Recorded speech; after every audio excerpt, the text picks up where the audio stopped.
I felt so stupid. I could not focus to save my life. So the fact that I became a psychologist, got a PhD is a miracle. That's amazing. Today I'm joined by Dr. Becky Spelman. She is a world-renowned psychologist, owner and founder of the private therapy clinic, often expertly speaking on podcasts, TV shows and social media. A lot of my younger years was actually just trying to overcompensate. I would find loopholes. It's such an ADHD thing to think outside the box. Because I had experienced quite significant trauma, my whole nervous system was in fight or flight. I had deep insecurity, very severe social anxiety. I couldn't even leave the house. I think I had the right amount of trauma that meant that I could eventually get over it and become a resilient person who is now pretty confident. I became an entrepreneur very young as well. I feel so confident with my career, and I have this belief system that if I really want to do something, I can do it. My life purpose is to have impact in relation to mental health. Connection is the key to solving all of our mental health problems. Hi, I'm Dr. Jane Leonard. I'm a GP and cosmetic doctor, and this is my podcast, The Confidence Clinic. Every week, I'm going to be sitting down with different guests to talk about their life stories. We're going to be talking about how they got to where they got, the challenges they faced along the way, and how their confidence has evolved along their journeys. Hi guys, welcome to the Confidence Clinic. Today I'm joined by Dr. Becky Spelman. Becky is a world-renowned psychologist. She is the owner and founder of the private therapy clinic and is basically often expertly speaking on podcasts, TV shows and social media. So welcome Becky, thank you for joining me. Thank you so much, Jane. It's so nice to be here. Yeah, definitely, thank you.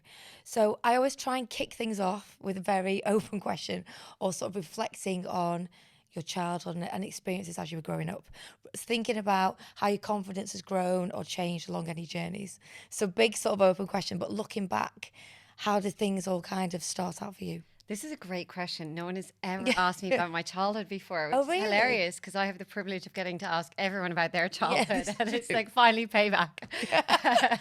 But yeah, it's so interesting that as a psychologist, we have so much right or entitlement to ask people and probe, and it's never happened that anyone has asked me. So I had a bit of a mixed bag of a childhood. Things were, some of it was absolutely fantastic, but where I really struggled was academically. So, and I didn't know why. So when I was 8, I was diagnosed with dyslexia, which never really 100% fit for me because I didn't really have much problem reading, but that was the diagnosis anyway. But the real problem was actually paying attention in school. And I could not focus to save my life. So it was hard, and it really impacted my self-esteem. And teachers would lose patience with me. And I have one memory in particular, which is quite a heartbreaking memory, but it was, I think I was about 12 years old. So it was the end of primary school.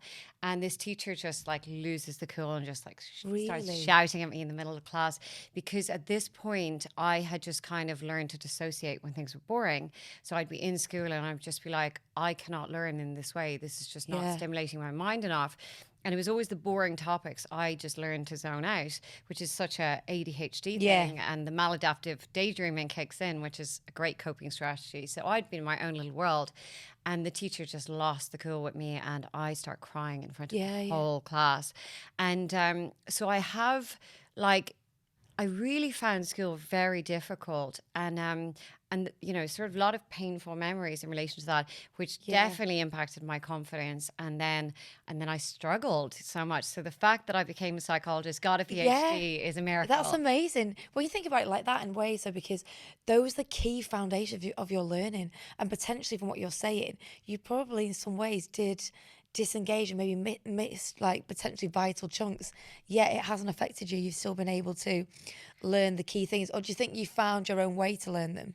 Well, it's interesting. So there's a psychologist, one of the famous ones from the past, he's called Adler, and he has this theory about overcompensating. So when someone has an insecurity about something, they sometimes completely overcompensate.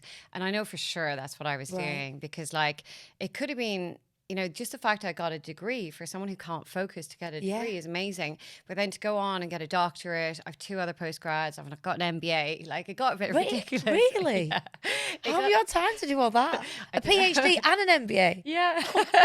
I did the MBA during lockdown. God. Yeah. That's amazing. So by the time I was 25, I had the PhD. And at that point I was like, okay, I've like fixed my insecurity about academia. But, you know, a lot of my younger years was actually just trying to like overcompensate. And like, even though every step of the way academically I was struggling, I would find loopholes. It's such an ADHD thing to think outside the box. So for example, when I was a kid, because there wasn't that many learning tools, when I had to learn something for an exam, I would record it. I'd voice record it on one of those old school voice like tape recorders, and then I would listen back to it, and that's how I would learn. So there was all these kind of strategies I would come up with because I wasn't diagnosed, so I was never offered medication for ADHD. Thank God. Right, God. So sort of unpicking a bit of that then, I mean, it's amazing to me that when you're at school, first of all, and you have those painful memories you describe, I can imagine the teacher putting you on the spot, feeling like everyone's looking at you, being aware that you are zoning out, being aware that the whole situation just isn't for you, you're not getting anything out of it, and that's the reason behind it. Yet, even though you were in uncomfortable situations, doing things that you obviously you didn't really like because you don't enjoy being in school if you're not picking up things as you go along or even just enjoying the environment, yet you still suck at it.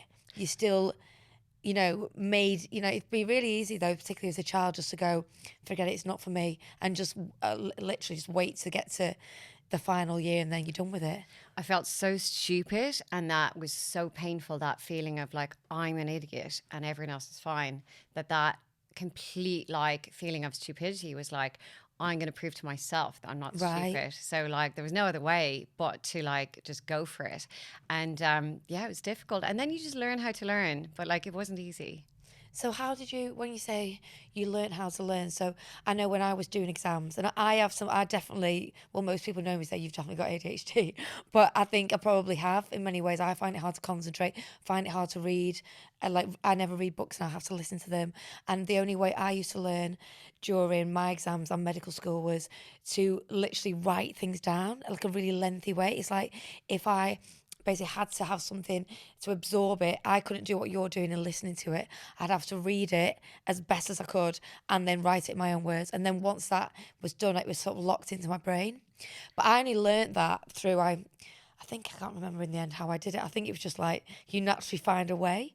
But Wow. that must be the same for you, though. You found your way of doing it. I'm totally astounded. I'm like, how on earth did you have those kind of challenges and you're a GP? Yeah. Like that blows me away. It's a similar thing, though. It was a similar thing that I was during my school years. I was never one of the clever ones. And I think when you get that pressure put on you, and particularly because the school I went to was like a normal comprehensive school, I was a bit like in the shadows a bit.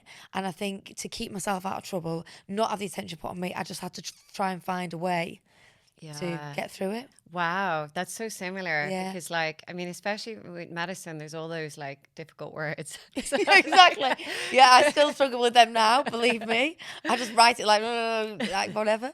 But yeah, I think it's funny, isn't it? The pressure that you're under then, when we think about it now, I'm like, God, how did you do that? Yeah. Particularly for you doing all those different ways of learning as well, because MBA is completely different, I'm presuming, for what you did at your PhD. It's not like it's the same topic, you're just advancing yourself in it. It's interesting because the difference between doing my PhD and doing my MBA was I had so much confidence with my MBA because it was like, you know, it was a million years later. Like it was only a few years ago during lockdown. Yeah. And I'd already, you know, I feel so confident with like my career and I feel so confident with my capabilities. And I have this belief system that like, if I really want to do something, I can do it. Yeah. But those beliefs came much later in life. And actually, it's very interesting trying to learn with those beliefs compared to trying to learn with the beliefs that I'm stupid, I can't do it, it's really hard, it's impossible. And the MBA, there was parts where I was like, this is really challenging. But I was approaching it with the belief that I'll find a way. You'll find, you know, and I just, had so much belief that even when I was zoning out at times, I was like, oh, it's fine. I'll figure it out. And it's, you know, that's what you do sometimes, but you still have the sort of bank of evidence that you've done all these other things despite it. Yeah. So it fuels you. I think also when I was doing my doctorate, smartphones didn't even exist. So the first iPhone had come out that year, but like no one had it. Like only people with a lot of money had it. So there wasn't as much distractions. That's such a So good point. yeah, thank God I got through academia, or the important part of my academia, when we had less distractions in the world. Gosh, I mean, I think when I went to university, I didn't have a mobile phone.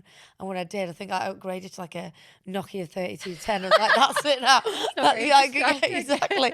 That's not even him. I mean, I would actually prefer to have that now, to be honest. Yeah. But just think of there's a lot less stress with that. Where have they gone? I don't know. I need to get back. Just thinking though back, I want to explore more about your belief systems. So again, another open question, but can you tell me a bit about more how you developed that? Yeah. So, I mean, okay. So just to kind of be really clear, like I was deeply insecure as a person. So like, my insecurities that I carried, because I'm not saying life was like massively traumatic, but I think I had the right amount of trauma that meant that I could eventually get over it and like become a resilient person who is now pretty confident. But like my earlier years, like they weren't that easy. So like I had deep insecurities. I experienced some trauma. I eventually at one point was really suffering with very severe social anxiety, where like I couldn't even leave the house. So like, yeah, absolutely. So like I didn't have it easy. And when I look back on it now, it's kind of strange because it's like a different person, but like, and I'm so grateful for all these struggles, because it's meant that actually with trying to help people with mental health and feeling that I really have a calling for that and that it's my purpose, I can always reflect on like how bad things actually got and how much I suffered, which is a blessing. And, you know, and thank God that I was able to get out of it. And I'm able to now speak to people who have social anxiety and be like, no, I absolutely know what it feels like. Yeah, you can resonate and empathize and probably like no one else can. Because that's the thing, I think, all those things that were coming out into my head when you were speaking is clearly about your mindset. Like you saying, being grateful for the struggles. And I think that's one of the reasons why I'm doing this podcast, is because actually I never used to have any confidence. I was always blushing and never looking anyone in the eye.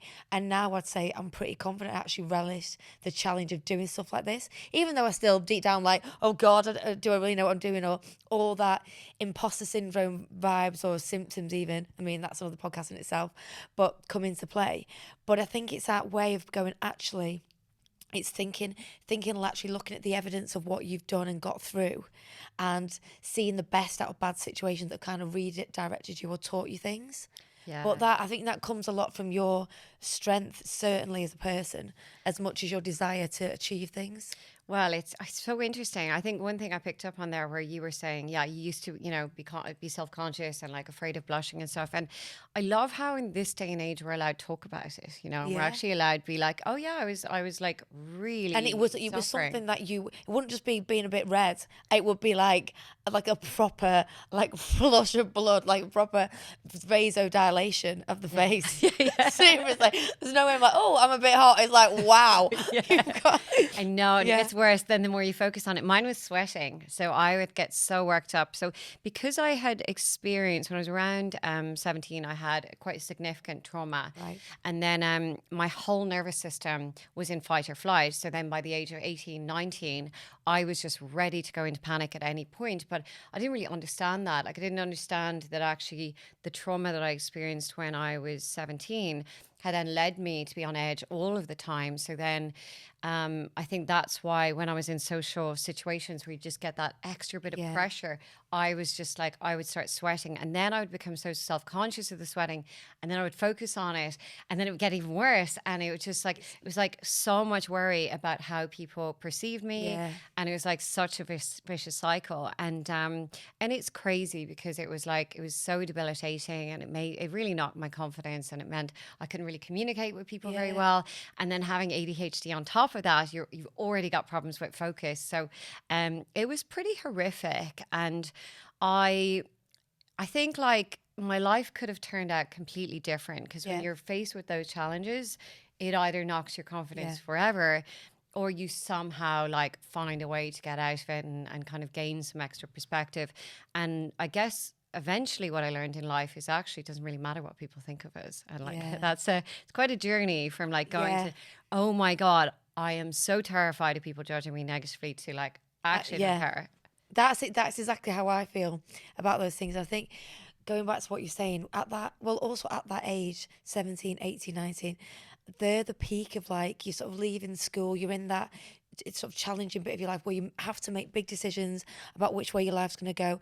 And when you're dealing with things like you're saying, the trauma, ADHD, social anxiety, physical symptoms of anxiety, which when it happens, it's like a snowball effect, isn't it? You're like, it's a worry, the stress. And then your heart starts going, you feel sweat, the sweatiness, the clamminess, and then before you know it, you can be in full-blown panic mode.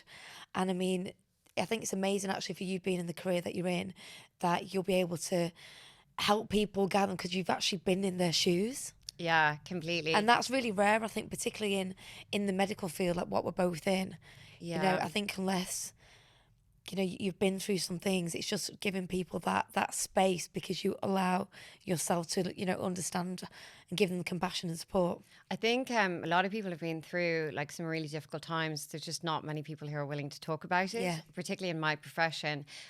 We're trained to not self-disclose. So that's a big thing about talking therapy is like, don't talk about yourself with your clients, which is of course completely appropriate to not start talking about yourself in therapy sessions. But at the same time, I think that then trains therapists and psychologists to not be very real and like to keep everything private. And I got to a point in my life where I was like, either I self-disclose when it's appropriate, when I think it's really going to help people, or I just, keep it all within and be a bit of a fake and like start, playing helper and like not actually relate to these people properly. Because I think the best therapeutic relationship you can possibly have with someone is actually to be as real as you can. So to not, if I'm treating a client who has social anxiety, and if I don't at least say, look, I have to say I've been there, then it's a bit like hypocritical. And I don't want to, with my clients, I don't want to like talk, I don't want to take the airtime, and it's their space to talk about their problems. But if I don't at least take 30 seconds to say I've been there, then am I really building a proper relationship with that person? Yeah, exactly. Yeah. Just looking back then, so at that time of your life when you'd gone through that trauma at 17, and then again making your decisions about the next directions you're taking. I know when I was younger, I didn't really have any sort of role models, medical role models, or anything really. I don't really know in some ways how I kind of ended up where I did. Did you have any role models of directional, motivational forces behind you to go, actually, I'm in this situation and that's where I want to be, or who I want to be like? I had no role models. I grew up in the countryside in Ireland, and I was very much labelled as someone who was probably not going to do very much with their lives. Really struggled in school. I actually because I'd experienced the trauma at 17, I got expelled quite soon after that, which was really tough for me because I couldn't really explain to people at the time how much I was struggling, why I was struggling, because the trauma caused a lot of shame. So I kept it to myself. And then, so not only was I struggling so much with all of this trauma, but I was then expelled. So then I had to, find a way of getting through education and getting into university. So things didn't get better for a long time. So I was really thinking, like, my life is over. I'm not going to make anything of my life. I had changed schools when I was 17, and I'd been in a new school. So what I did, I was in the second last year of high school. So I wrote a letter to my old school, and I said, can I sit my exams like in my old school? But it was sitting my exams a year early. So I homeschooled myself. I studied really hard at home. And I didn't even know if you're allowed to sit your exams a year early. And they said I could actually go back and sit my exams there. So then I just turned up on the exam day. I'd really crammed, and I hadn't even done the last year of school. Bear in mind, like, I was so bad. It's madness. I'm so glad he asked me about his childhood. I'd hate to have skipped all this. I was like, so I realised that actually how short-term memory works is that you can cram loads of short-term memory, and you can like overnight, you can like save that up for the next morning. Yeah. You'll lose it and you won't retain the information. I mean, I probably shouldn't be saying that's the way I learned, given that I'm a GP now. But I did. He was like, I've got to get this out tomorrow, otherwise it's gone. Yeah. So basically, the year that I'd never even done in school, I like just got access to those textbooks, crammed it all in. I didn't really do very well in the exams, but I did enough to pass, and I managed to finish school a year early, even though I'd just been expelled. That's amazing. And it's pretty And crazy. also, it's having that confidence again for you to, if one school has gone, look, that, you know, being expelled, like, was everyone's worst fear. It definitely was mine. I was such like a little lamb in the corner, which no one can believe now, but I really was. That, like, if that happened to you, and obviously they're like, you know, we don't want you here, and they're really basically pushing you out and keeping you out, to still then have the confidence to go forward, go, no, actually, I want to reach out to the other school. And obviously, they're going to potentially ask questions, aren't they? What's happened and why, you know, and yet you have the balls basically to kind of face that fear, which is really impressive. Not only also homeschooling yourself and cramming your short-term memory to the max to get in there, do those exams and get through them with no teacher support. While also suffering with quite bad PTSD Yeah. at the time. I don't even know how I managed to do it. I think it was just survival. And I think it was just like survival kicked in, and the fear of, oh my God, I'm not going to make anything of my life. And also like the fact that I was carrying those insecurities about like, I'm really stupid. So I think the determination to prove myself and prove that, you know, I will make something of my life somehow helped me get through that time. But it was pretty crazy. Do you think that when you've got something like, you know, the trauma that you had, PTSD, the focus of the exams, did that help you, do you think, having something to focus on? I mean, obviously you basically blocked those things out in order to focus. I don't know how I managed to focus, because when something happens to me now that's like really stressful, that's all I can focus on. But I'm quite emotionally aware now, so I don't like suppress my emotions. If something is troubling me, I have to address it. I think I was so emotionally immature back then that I had an incredible ability to suppress what was going on. I also had an eating disorder at the time, so I think the restrictive eating that I had helped me cope with the level of anxiety. It was a fantastic coping strategy for me that is a completely terrible coping strategy, but in the short term, it just worked for me to suppress my anxiety enough to get through it. I think that is the thing interesting that I've come across quite a lot in my experience with doctor, particularly high achievers in times of stress, anxiety, all feeds into needing to take back control, and controlling your eating often is the way it transpires. Yeah. So it's a story that sadly you do hear quite frequently, and sometimes it's again something that is hard to tackle on top of everything else. Completely. It was my best friend because I was able to control my weight and the compliments I got at that time. Bear in mind, my self-esteem was completely like at rock bottom. And then I had experienced this really horrific thing. And then I would get approached by people I know in the street going, oh my God, you're so thin. And, you know, and that would elevate me. So like, that was a way for me to take back control when I had absolutely no control of anything in my life. Not to ask you too directly about the trauma that you went through, but what ways did it sort of impact your life?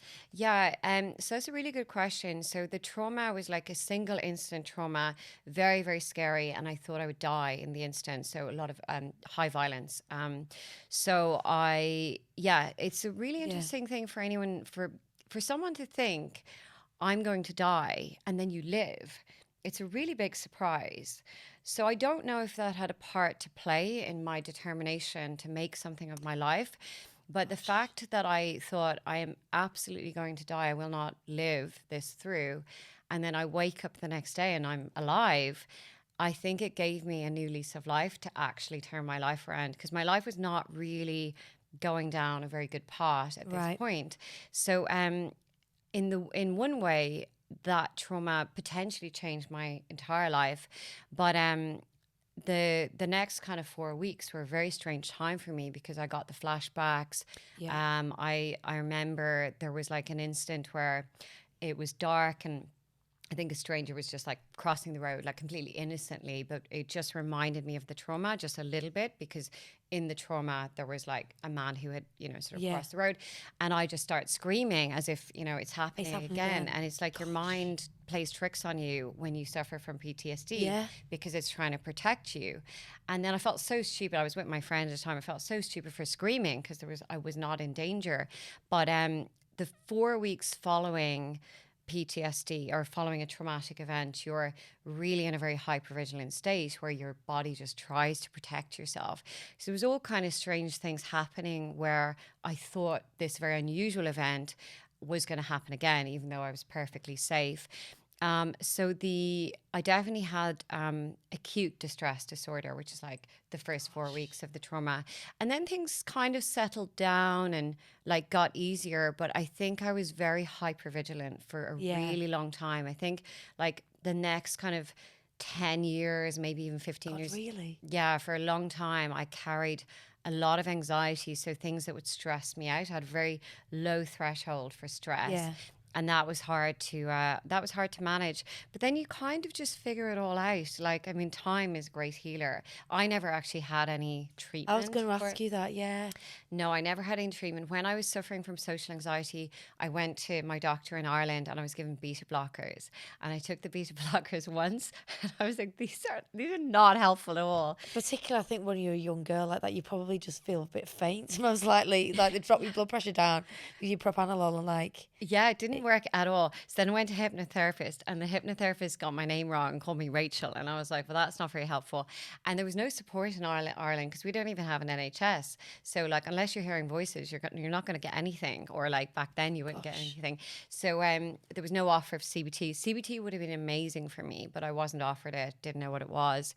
So anyway, I was studying psychology at the time and like, just about sort of getting through my first year of my degree. And I guess I hoped that would sort of help me, Yeah. and that I'd figure out something. But you don't learn anything about, when you're doing psychology as an undergrad, you don't learn anything about mental health. So I just struggle through. I mean, it's crazy, really, when you think about that as well, like looking back to those years, like when you're at that age. Now everybody talks about mental health, which is a good thing. We're much more in GP practice. It's I'd say one of the most common things that we see. Social media, TV, everything, this podcast, the words that social anxiety, ADHD, PTSD, we all know what these things, but back then, I mean, I only knew what these words were because of my education in medicine. It wouldn't be, so even then, if that had happened to me then, at that age of my life, I wouldn't have known what was going on. At least now you probably can put into Google, I've got this symptom after trauma, and it goes, oh right, it's this, and this is the help you can get, and then you're more likely to be empowered and feel reassured that you're not going mad. There are things that can be done. But the fact that you in somehow, I suppose this had happened to you before you applied to do psychology, or was it sort of at the same time? So the trauma happened right before I applied to do psychology. I was very interested in psychology anyway. And but like it was hard to get in. And then when I got in, like the first year of uni was crazy because I was suffering from such severe social anxiety. But you've really hit the nail on the head. Like there was no diagnosis, and I couldn't draw any of the links together because I knew I was suffering from social anxiety, but I didn't know why. Yeah. And I had no diagnosis of ADHD. So I really needed a very good psychologist who could help formulate and could help like draw the links together of like what I had when I was growing up, but what I didn't have, and where my strengths were, where actually the difficulties lay. So I had no explanation. I had no help in understanding myself. It was tough. It really is remarkable though that you managed to. Pulling it together is the wrong term to use, but essentially you were certainly suffering on multiple levels, and you had existing problems that were probably untreated, and we just string them together: social anxiety, ADHD there, and then obviously going through the trauma, suffering with that, which will obviously heighten your social anxiety, link up really well, or build on the problems that you've got with PTSD, and then your coping strategy essentially is an eating disorder. They're all things that alone, that any patient that I would see in GP practice, or even just me, obviously in aesthetics, because we talk about so much in that sense, they're all things that single-handedly need a really thorough supportive environment, unpicking a strategy that is going to be unique to you. It's not that easy to go, as we know, like you said with propranolol. It's not like, okay, if you've got a cough, you've got acne, this is a treatment. Everybody might have social anxiety, but my treatment might be different to yours. So Yeah. really for you to go through that and to be successful and stay at university when you're meeting new people, and that's daunting enough, isn't it? Going to uni. Yeah. So it's amazing. Well, thank you. I think I threw myself into my work and my career Yeah. because even when because I graduated at such a young age, I was like 25 with a PhD, and then I became an entrepreneur very young as well. So I think I distracted myself a Yeah. lot with work, and that was sort of a bit of work addiction then that was going on. So I kind of moved away from the unhealthy addiction Yeah. like anorexia to actually being a bit of a workaholic. And I think where I really actually started to address everything and like get my confidence was I was really lucky that later in life I established a group of friends that are just the most tremendous people. Right. And it won't because I used to be like terrified of public speaking, and like even into my career, even when I was kind of a well-respected psychologist, I was still terrified of public speaking and I'd avoid doing it. But at one point in my life, I just felt so seen by my group of That's amazing. friends Yeah. that I was like, oh my God, I feel so seen by these people. It really doesn't matter what anyone else Yeah. Yeah. thinks. And I think they're the people who, really kind of saved me and helped me become someone who's Yeah. just so much happier than I was in the past. I can definitely relate to that. I definitely think that the group of people I surround myself with probably are in some ways like a coping strategy for me.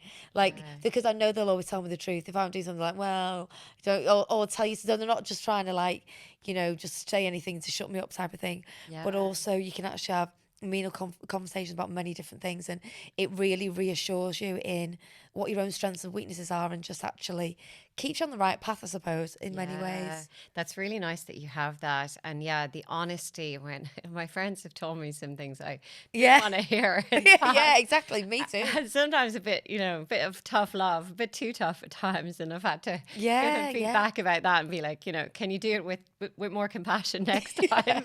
Yeah, exactly. There's ways of saying this, totally. Yeah. So just thinking about now, sort of, I think going on from this idea of looking after yourself.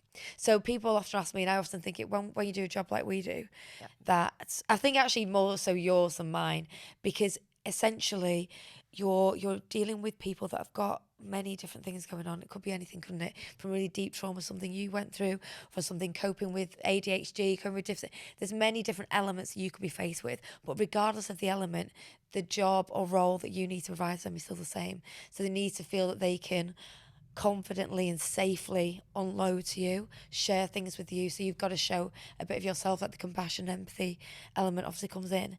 But you're like a sponge, I would imagine, to that you've got to be to a point where you've got to, it's not just like letting people speak at you, you've got to listen and really hear them.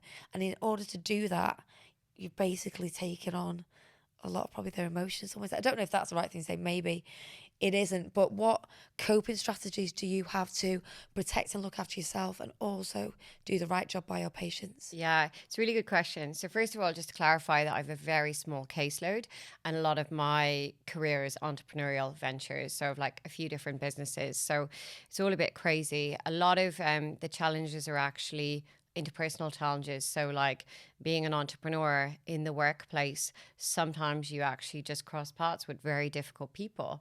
Yeah. I give a lot of like mentorship to some of the people who work for me in my organization, and sometimes they have challenges with like just stuff that goes on in business where it's just like super challenging, and it can be tough sometimes when you're dealing with business related stuff, and when they're sometimes you're dealing with people who perhaps are challenging in ways, and I think it's very interesting when we're tested because if we're like a bit stressed and then someone just triggers us, it can be very easy that you just fly off the handle, and Yeah. and like people test your patience. So I think there's two kind of parts to my career. There is I do still see clients. I've got a very small caseload, and there's the knowing when I'm working too much and too hard and knowing when I need to take time off. I've only ever taken time off once in my career due to mental health reasons, where I was just like not in a good place, not able to concentrate. And I was so glad that I had the maturity to know I'm Yeah. not present because I'm experiencing something. I was going through a breakup at the time, and it was far too challenging for me to actually Yeah. give the best to clients. And I knew to actually, just say to my clients, I'm going through something personal right now, just need to take a little bit of time off, but I'm going to be right back with you as soon as I'm okay again. And you don't even have to say, I mean, it's better not to say what the Yeah. personal reasons are, because, there's boundaries with clients. But I was so glad that I took time off because I was able to bounce back. And I think it's the same with burnout, because I'm an entrepreneur and I take on too much, and I'm complete type A personality, knowing actually when I have taken on too much and when it's stressing me out, when I'm not looking after my mental health, because my life purpose is to have impact in relation to mental health.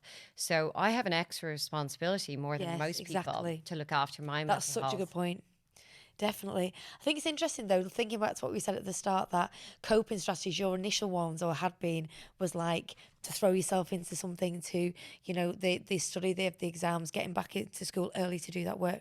But now when we, emotionally mature, have all the benefit of all that retrospective looking back at everything that we've been through, to go, actually, when you're going through something, no matter how big or small, if it's affecting you, it's affecting you full stop, and you've got to take that time. I definitely can resonate with what you're saying, because I certainly have felt sometimes where you get overloaded by things and you just can't think straight. It's like there's too many things to do. And again, with the ADHD traits, I can't concentrate on them. So it's like there's just spinning thoughts and you're going nowhere with it. And the only way to do that is just take a step back and kind of let the dust settle and go, right, what's the most important things to deal with here? Nothing's going to go wrong overnight. You'll be fine, just to kind of take that time to reset yourself, and then everything's 10 times easier. Completely. The most beautiful thing that I can experience in my life, and the time that I'm the happiest, is when I'm present. Yeah. And when I am really present, I'm like, oh my God, I'm so happy, because this is a sign of me being in a really healthy place. And there isn't any stress and there's nothing wrong. And I'm in the present moment enjoying life. But we're not present very often, because when we're working and we're multitasking, we're not present. We're only, present when we're really in the present moment, focusing on what's going on and focusing outward and sensing other people. And it's just so important for me to kind of sense when I can be present and make sure that I'm doing that enough, because I could work all day long, because I'm quite good at it, and I'm good at making money, and I'm good at achieving things. And, and that's obviously a blessing, but it's also a curse, because, if you when your efforts pay off work-wise, and when your efforts pay off as an entrepreneur, everything you do leads to money. Yeah, money is very rewarding in this day and age. And the thing is, money doesn't make me happy. Stability makes me happy. So having financial stability makes me happy. But if I do too much work, I'm not present, and then that leads to unhappiness. So I have to be really careful about balance. That's really smart what you said, because that's what I'm like. I'm like, financial stability is what makes me happy. It's not about making the money. That's the exciting bit, particularly when you're starting off. But certainly if you're particularly like me, I'm alone essentially, so and you're working for yourself, so you've got to be and no one's gonna, if everything goes wrong, pick it up for me, only me. And so I've got to feel like actually these things are in order, and that gives me then freedom of thought to be present. Whereas otherwise then you can easily lead, or make you spiral a bit into overworking, into burnout stages, and it's hard. It's only practice, actually, and experience that keeps your head above water at times with that. Yeah, completely. There's something really wrong with the world we live in. The fact that money even exists. It's such a, such a, I go to this festival called Burning Man, which I'm not necessarily promoting. I'm not saying it's good or bad, but it's interesting because there's no money. It doesn't exist there. So yes, I know that. When you take away money, there's a lot more space to have fun. And fun is really important, because fun is a very present moment activity. And just kind of to wrap things up, as I could literally speak to you all afternoon about these many different topics. With regards to tips, practical tips, I think often we talk about mental health or just things generally in sort of wellness, mindfulness, things like that. They're all words that I think sometimes are just words. It's hard to think, I'm doing self-care, I'm practicing self-love, I'm, manifesting something, I'm doing whatever. In practical terms, what advice or tips would you give to people? And I mean quite generalised ones about how things, when you're struggling with anxiety or you're feeling flare-ups in, symptoms of ADHD, what helps you kind of move forward with your life and stop them taking over or becoming more of a problem as they were in the past? Yeah, I think on my journey here, I was like, I'm going to be really real today. And I think being real comes in it can alleviate so many things. So, for example, when we're experiencing deep shame and we just call a friend and we tell the friend something and we think they're going to judge us, and it's like the scariest thing to reveal, when we're real in that moment, it alleviates all the shame and then we feel better. And I think if people can apply that to every part of their life, so right now in my life I'm working a little bit too much and I'm being real with myself. Like earlier today I was reflecting on it and I was like, no, realistically this balance is not ideal right now. Start correcting it immediately, otherwise it's going to run into problems. So I think it's like even being real with myself or being honest with myself, and gathering people in your life where you can be that honest with and you can show your flaws and you can really you can be that transparent. And I think that is kind of like connection is the key to solving all of our mental health problems. So if you have connection, first of all, you have to be very real to have connection.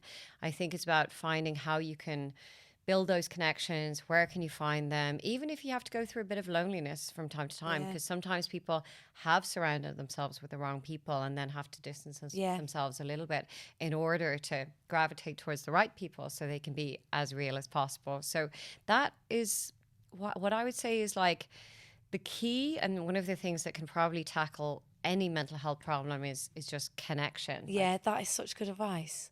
Honestly. And I think it's good as well when what you're saying, like things change, don't they, in your life? Things change, the people around you, your situations change. And sometimes, like you say, going back to that point of loneliness, taking yourself back and just resetting things and just sitting with your thoughts. That's something that people say over and over again, being aware of your emotions. And that can really help drive the redirection, I think. That's definitely something I've done in my life in terms of different chapters I've had. And sometimes you can be a bit impatient, or I can be, I need to be doing this or need to be doing that, or why has that happened, or right, well, move on, do the next thing. And actually sometimes it's better just to take the time to break things down, understand what's gone on, and then make informed decisions about what you're going to do next as well. Completely. Even like for depression, we kind of need to feel depression to know that we feel disconnected, and it's actually a sign that we need to reconnect. Like recently I had a day of like quite low mood, and I just reflected and I was like, oh, I'm really disconnected from people right now. And luckily for me, I have enough insight that doesn't continue. But I think it's important that people don't judge themselves for experiencing any mental health issues, because it's always trying to guide us. Even the negative emotions are actually quite positive because they're trying to guide us to a place of being better and a place of feeling happier. And it's just reflecting on them and letting them be. And then from there, you can make the most important steps, I think. Absolutely. Well, amazing advice. Thank you for being so open and honest and sharing all your amazing stories. I honestly had no idea you were going to tell me all that. It's amazing. But You're thank you so welcome. much, Becky. It's been amazing to talk to you. Thank you for having me, Jane. Thank you, Diane. Thank you.